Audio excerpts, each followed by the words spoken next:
que hace yo. Bueno.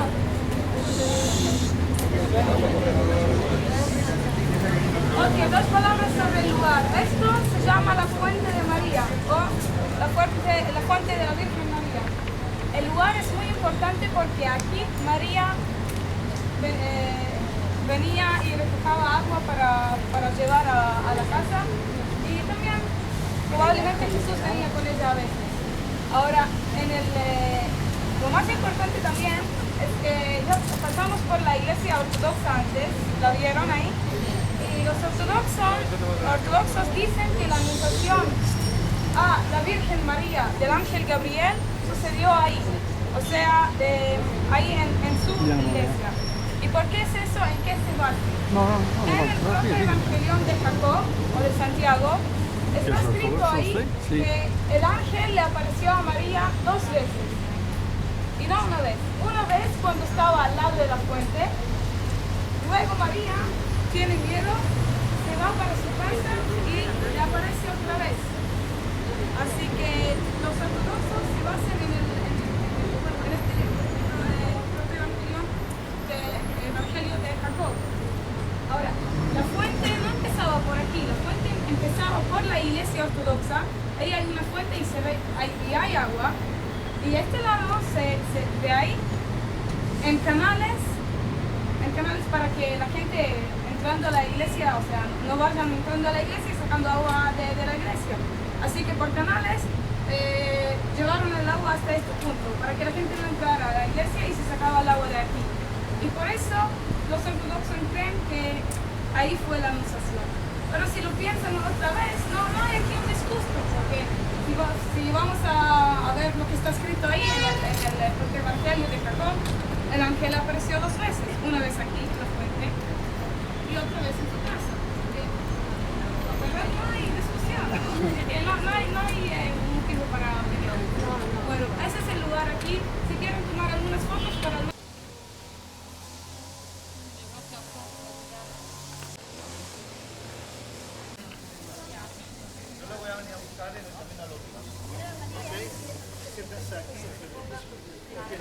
Mira María. Primero que todo, adentro de la basílica, en el groto, se encuentra la cueva en donde vivió María, o estaba María cuando el ángel Gabriel le aparece y le anuncia la llegada de Jesús. Sobre la cueva, después de la muerte de Jesús y con los primeros judíos aquí, porque vivían aquí judíos, conversos, se sabe que los judíos en el centro, donde hay unas escaleras para bajar, esto de la sinagoga de los judíos conversos. Esta sinagoga, luego con el tiempo, se convierte en una basílica. Ya con la época bizantina, siglo XV, se construye una iglesia. Se construye una iglesia bizantina, una iglesia muy grande, muy bonita, pero lamentablemente se destruye con la invasión persia en 614. Luego, en la época cruzada, se construye aquí la iglesia más grande, hasta más grande que esta anterior. Y se construye y cuando la empezaron a terminar, ya se destruyó con la invasión mamluca. Así que cuando vamos a entrar en la basílica, si miran al lado izquierdo, o sea, al norte, van a ver columnas cruzadas, ¿okay? Los restos de algunas columnas cruzadas de la iglesia cruzada. Y la iglesia de hoy es la más reciente, es de 1969, cuando la casa es humilde y muy pequeña. Así que deciden, por ser el lugar muy importante para los cristianos, el lugar en donde hicieron eso, deciden reconstruir y hacer esta iglesia de hoy en día más grande del mundo. La iglesia, para ir al groto, pueden bajar de las escaleras, se entra de las escaleras detrás, ahora les voy a demostrar. Se entra de un lado y se sale del otro lado para visitar la cueva.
Página 28.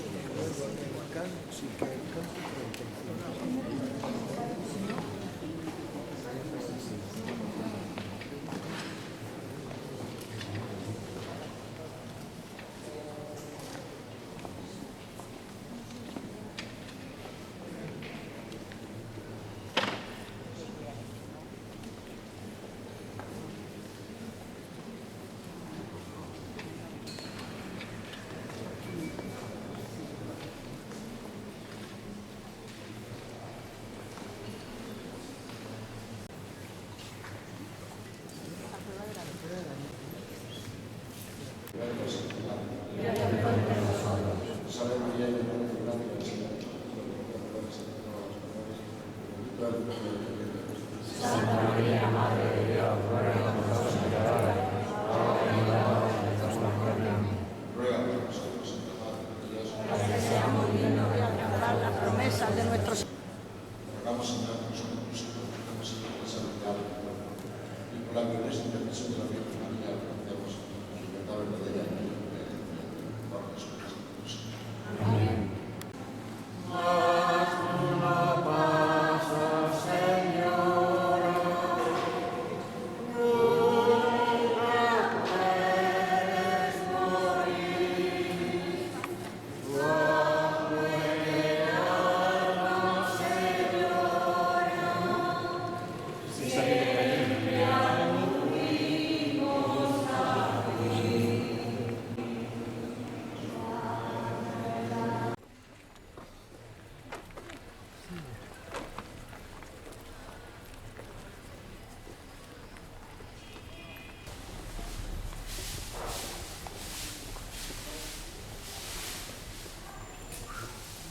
Entonces se quiere vivir muy claro.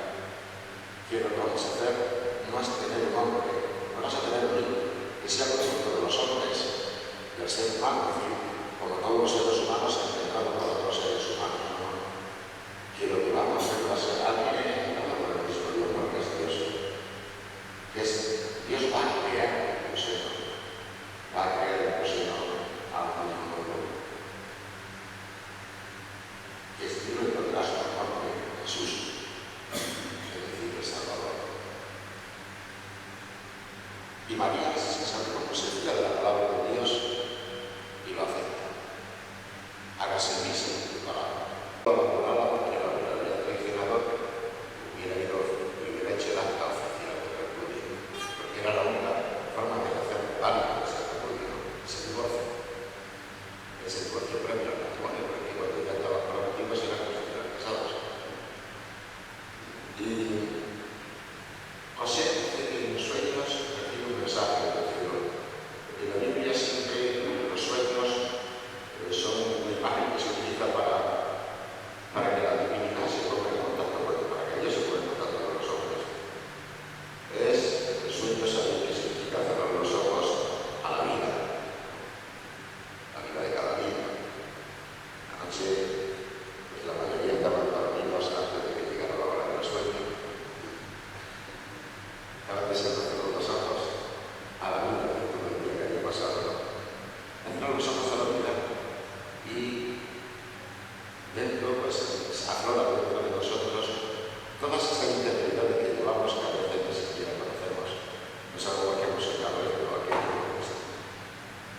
Bueno, pues eso es lo que viene a significar esto. Es cerrar los ojos, hacer ese silencio profundo y dejar que sea Dios el que nos hable en el interior. Y ese Dios que habla a José y le pide que acepte ese misterio. Porque José, cuando decide abandonar a María, la decide abandonar porque él piensa que él no es digno de asumir ese misterio, por no entrometerse, por no considerarse digno de intervenir en las cosas de Dios. Pero Dios le va a pedir que sí, que haga de padre que haya de. Y aquella casa cueva de Nazaret, donde vivían José y María y el niño, aquí, en este sitio, sin todo el armaco que hemos hablado. Pero aquí, en este rincón, se desarrolló la naturaleza. Y si pensamos en la protección de este misterio, imaginamos lo que es un Dios al que hay que darle la mano, un Dios al que hay que darle la familia, un Dios al que hay que enseñarle a hablar, un Dios al que hay que enseñarle a caminar, un Dios al que hay que enseñarle a rezar. María y José, él educando a Dios. La grandeza supone eso, si realmente lo pensamos, ¿no? Dios hecho un bebé, va creciendo aquí en este pequeño rincón, en esta casa, en este pequeño rincón de Nazaret. Él está bien perdido. Hasta ahí se mira Dios para nosotros. Hasta hacerse tan pendiente de nosotros como un bebé y un niño necesita de sus padres. Y ese Dios nos necesita. Yo no recuerdo de más niños por estas callejuelas, va buscando el oficio de su padre, va trabajando. Y él también cada mañana, ya el muchacho de jóvenes cada mañana se levanta y cada mañana va a ayudar al padre en las tareas del campo, con las tareas del taller, con las tareas de la librería, del trabajo que es una reflexión. Realmente hay que venir aquí y hay que mirar el bebé que va creciendo aquí. Ese es el Dios que nos ama. Y hay que entender como si ese Dios ha necesitado de los hombres, nos sigue necesitando a nosotros. ¿Por qué? Pero no tiene manos, y sus manos somos nosotros. Y no tiene pies, y sus pies somos nosotros. Y no habla así como ahora, y su voz somos nosotros. Nos sigue necesitando a nosotros, como necesitamos José y María para crecer, nos necesita a nosotros. Para que su misión no quede en el olvido. Para que ese gesto profundo de amor sea conocido por todos. Para que la gran noticia que surgió aquí en Nazaret, desde que María dijo que sí, esa noticia no queda olvidada en la humanidad. Y eso tenemos que proclamarlo a los cuatro vientos, y lo tendremos que hacer no solamente con nuestras palabras, sino con nuestros actos y al estilo de Dios. Y tenemos una situación mucho mejor, la peor, pero mucho mejor, porque tenemos la ocasión histórica de demostrar que somos sencillos y humildes, que ofrecemos lo que tenemos y no queremos imponer nada. Y que aceptamos incluso el rechazo y la incomprensión de nosotros, como María tuvo que aceptar aquí el rechazo y la incomprensión de sus vecinas. Ven con nosotros al caminar, Santa María, ven.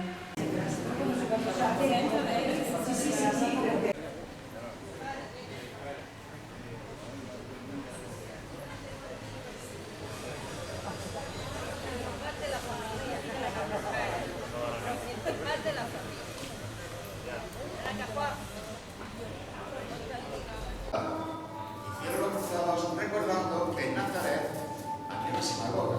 Eso muchas veces no quiere decir que sea en este sitio, sino que recuerdan que en Nazaret había una sinagoga donde Jesús vino también a hablar con sus paisanos. Y donde Jesús hacía lo mismo, a la oración de todos los sábados y a la escuela. Entonces, esto lo único que recuerda es eso, que aquí había una sinagoga en la que Jesús participaba. Pero aquí siempre una iglesia, en ese recuerdo, que no es una iglesia que hicieron los cruzados, pero es una iglesia ahora mismo que está prácticamente fuera del cristianismo, de casi nunca se puede ver. Pero sí nos recuerda los acontecimientos de Jesús cuando él se ha marchado de Nazaret y al poco tiempo vuelve a Nazaret para explicarle a sus paisanos cuál era la misión que él traía, la misión que Dios le había encomendado. ¿Qué lo vamos a escuchar ahora en la lectura de la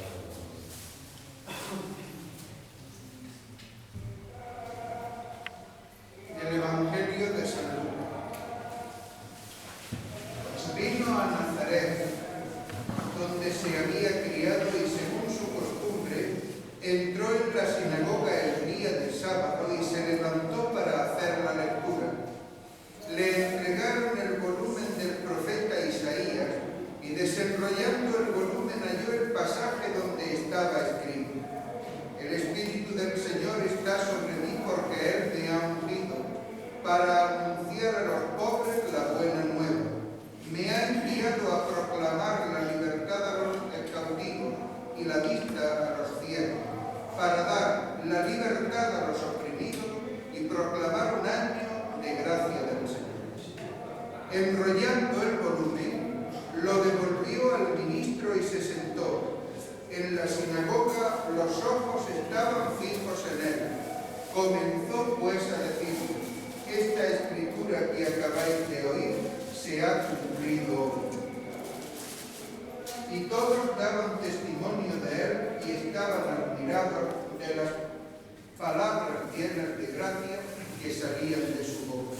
Palabra del Señor. Gloria a ti, Señor Jesús. Venga, vamos.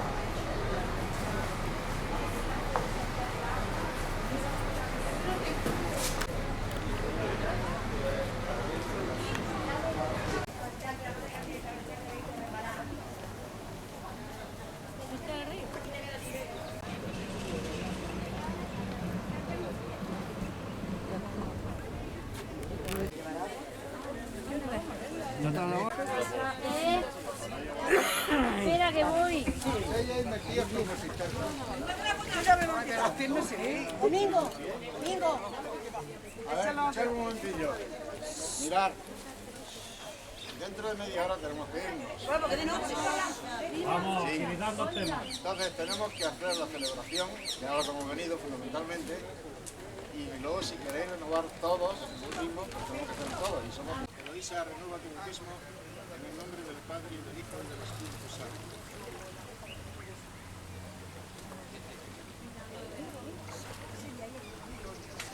Mariola, renueva tu bautismo en el nombre del Padre y del Hijo y del Espíritu Santo.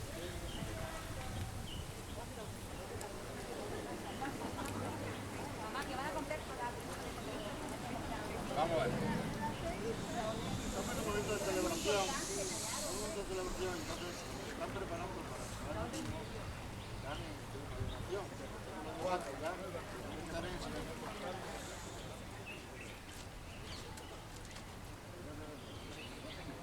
Josefina, ruego tu bautismo en el nombre del Padre y del Hijo y del Espíritu Santo.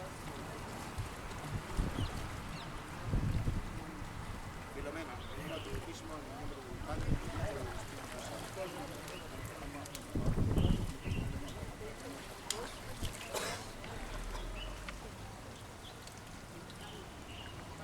María, renueva tu bautismo en el nombre del Padre, y del Hijo y del Espíritu Santo.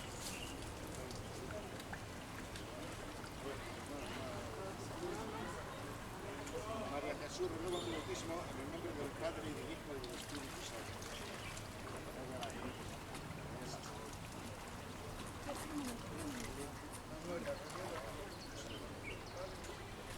Juana, renueva tu bautismo en el nombre del Padre, y del Hijo y del Espíritu Santo. María, renueva tu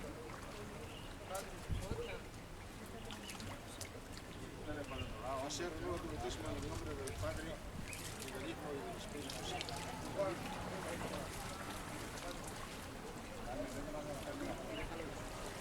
Marina, renueva tu bautismo en el nombre del Padre, y del Hijo y del Espíritu Santo. Carmen, renueva tu bautismo en el nombre del Padre, y del Hijo y del Espíritu Santo.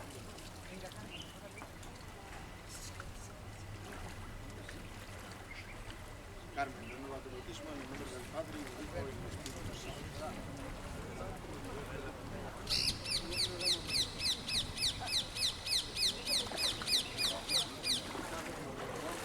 Carmen Manuel, renueva tu bautismo en el nombre del Padre, y del Hijo y del Espíritu Santo.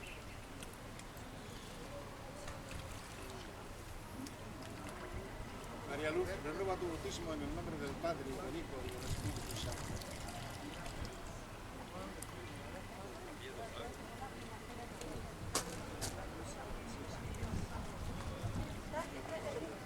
Josefa, renueva tu bautismo en el nombre del Padre, y del Hijo y del Espíritu Santo.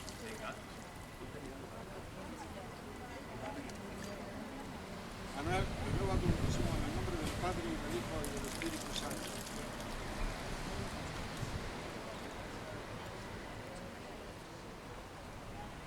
Ana, renueva tu bautismo en el nombre del Padre, y del Hijo y del Espíritu Santo.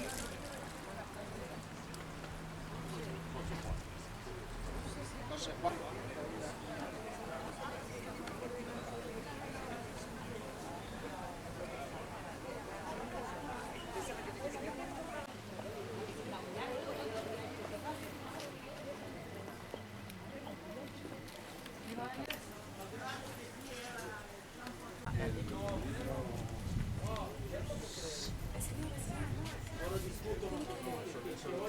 di vera fede, diciamo, della credenza. Sono d'accordo con facciamo parte di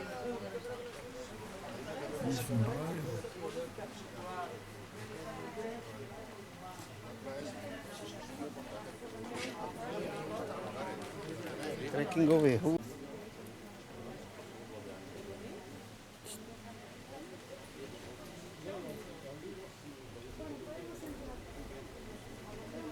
Ruinas de la piedra local, del basalto, de piedras volcánicas.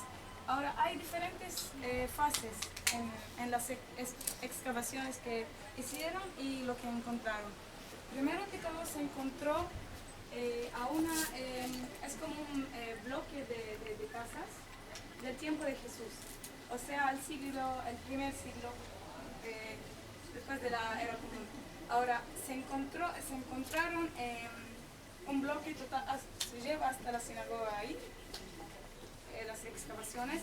Ahora, en épocas más tardes, encontraron que una de las casas del bloque había sido agrandado, o sea, así se dice, agrandado, ¿okay? Agrandado, y se fue utilizado lo que le llaman Domos Iglesia.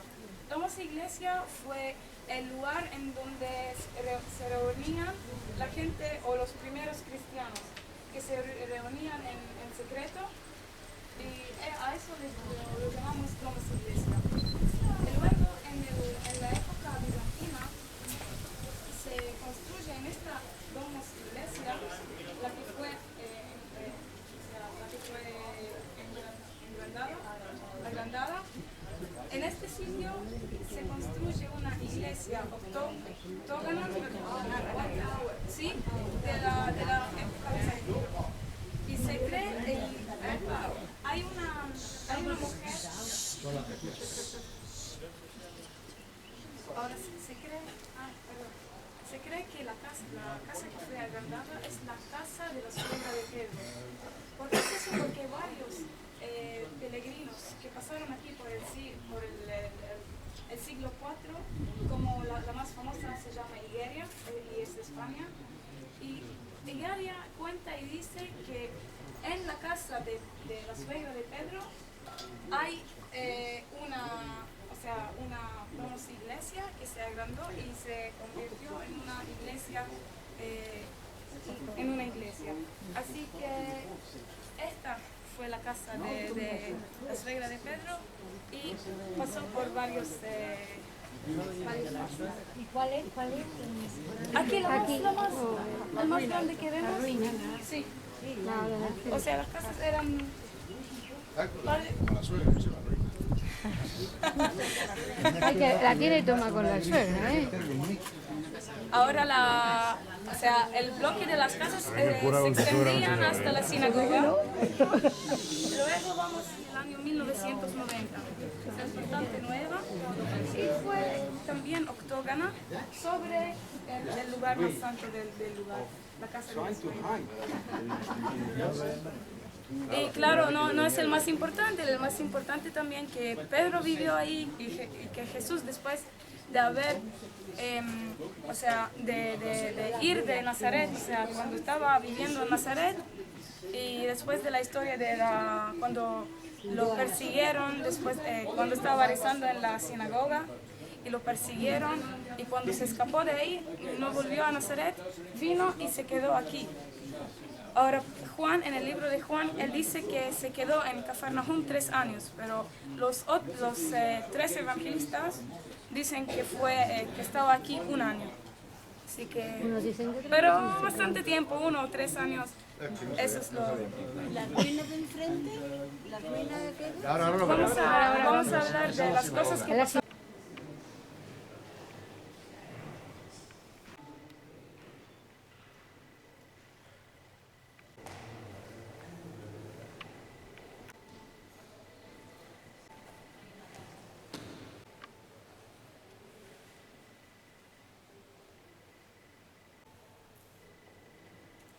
Donde estaba la sinagoga en tiempos de Jesús. Sobre esa sinagoga antigua que había ayudado a construir aquel centurión romano, después se hizo otra sinagoga mucho más posterior, que la vimos el otro día. Cuando salgamos de ahí, hay una puerta de ahí. Ahora, cuando salgamos vamos a ver de este lado los restos de la sinagoga en el tiempo, en el primer siglo, en el tiempo de Jesús, y esta estaba construida con basalto, así que se ve la diferencia, negro y... Porque esta es piedra como las construcciones romanas. Esta es, dijimos el otro día, que del siglo finales del tercero. Esta, quinto. Eso fue el final del cuarto siglo. Entonces es una, como veis, no es la misma sinagoga del tiempo de Jesús, aunque sí el mismo lugar, de lo que quedan ahí restos, como ahora veremos. Pero bueno, en este sitio, en este lugar, en esta sinagoga, Jesús vino varias veces, y no solamente a expresar su mensaje, sino que también aquí realizó curaciones. La curación del hombre que tenía la mano